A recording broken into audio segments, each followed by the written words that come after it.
UP के परिषदीय स्कूलों के बच्चों को सक्षम और स्मार्ट बनाने की कवायद को गति देने के लिए सूबे के मुखिया योगी आदित्यनाथ ने एक और नई पहलकदमी करते हुए बुधवार को बेसिक शिक्षा विभाग की ओर से आयोजित एक कार्यक्रम में शामिल हुए, जहां स्कूलों के स्मार्ट क्लास और ब्लॉक संसाधन केंद्रों में आईसीटी लैब का उद्घाटन किया और शिक्षकों को टैबलेट वितरण किया। बता दें कि बेसिक शिक्षा विभाग की ओर से आयोजित शिक्षकों को टैबलेट वितरण समारोह के दौरान सीएम योगी ने स्मार्ट क्लास की स्थापना का शुभारंभ भी किया। इसके अलावा कार्यक्रम में दिव्यांग बच्चों को व्हील चेयर और ट्राईसाइकिल भी दी गई। साथ ही प्री प्राइमरी शिक्षा के लिए लोकेटेड आंगनबाड़ी केंद्रों को आईटीआई गांधीनगर द्वारा करीब 3780 विकसित वंडर बॉक्स का वितरण किया गया। इस दौरान सीएम योगी ने कार्यक्रम में शिक्षिकाओं और छात्रों द्वारा लगाए गए एग्जीबिशन को भी देखा और महिलाओं और बच्चों से मिले और उनसे बातचीत की। साथ ही गर्भवती महिलाओं को उपहार भी दिया और छोटे बच्चों को दुलारते और पुचकारते हुए दिखे।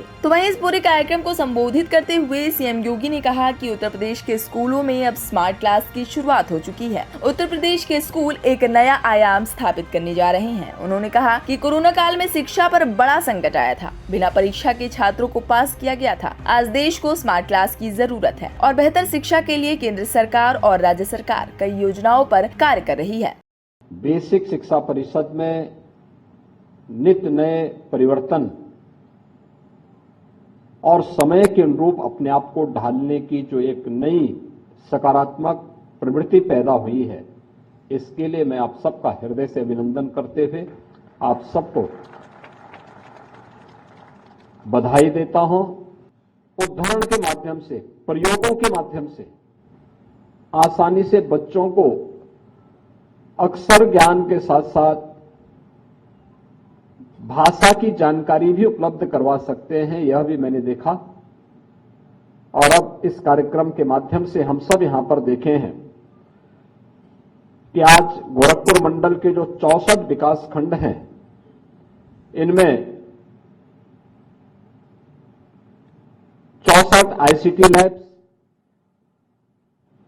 यहां पर गोरखपुर मंडल के लिए 14,360 टैबलेट वितरण का कार्यक्रम और परिषदीय विद्यालयों में 1086 विद्यालय ऐसे हैं जिसमें स्मार्ट क्लास की स्थापना के कार्यक्रम को भी आज आगे बढ़ाया जा रहा है। ये सचमुच बेसिक शिक्षा परिषद में हुए परिवर्तन का एक नया उदाहरण है। इसके लिए मैं बेसिक शिक्षा परिषद से जुड़े हुए आप सभी गुरुजनों को हृदय से बधाई देता हूं, आपका अभिनंदन करता हूं। बता दें कि ये कार्यक्रम मंडल स्तरीय समारोह था, जिसे योगी राज बाबा गंभीरनाथ प्रेक्षागृह में आयोजित किया गया था। समारोह में गोरखपुर मंडल के 4 जनपदों यानी गोरखपुर, महाराजगंज, देवरिया और कुशीनगर के परिषदीय स्कूलों के शिक्षकों के लिए करीब 14,360 टैबलेट वितरण किए गए और मंडल के 64 विकास खंडों में आईसीटी यानी information and communication technology lab. साथ ही समारोह में गोरखपुर मंडल के 4 जनपदों यानी गोरखपुर, महाराजगंज, देवरिया और कुशीनगर के परिषदीय स्कूलों के शिक्षकों के लिए करीब 14,360 टैबलेट वितरण किए गए और मंडल के 64 विकास खंडों में आईसीटी यानी information and communication technology lab. साथ ही मंडल के करीब 1086 परिषदीय विद्यालयों में स्मार्ट क्लास की स्थापना का भी मुख्यमंत्री ने उद्घाटन किया। बहरहाल उत्तर प्रदेश में बेहतर शिक्षा और स्वास्थ्य को बढ़ावा देने की कड़ी में सीएम योगी इन दिनों लगातार तमाम तरह की योजनाओं और परियोजनाओं की सौगात प्रदेश वासियों को देने में लगे हुए हैं। तो फिलहाल के लिए इस खबर में बस इतना ही। इस पूरी खबर पर आपका क्या कहना है और ये खबर आपको कैसी लगी, हमें कमेंट करके जरूर बताएं। और देश, प्रदेश और दुनिया की तमाम खबरों से लगातार रहने के लिए अपडेट सब्सक्राइब करें हमारा चैनल इंडिया पब्लिक खबर और बेल आइकन को दबाना बिल्कुल न भूलें।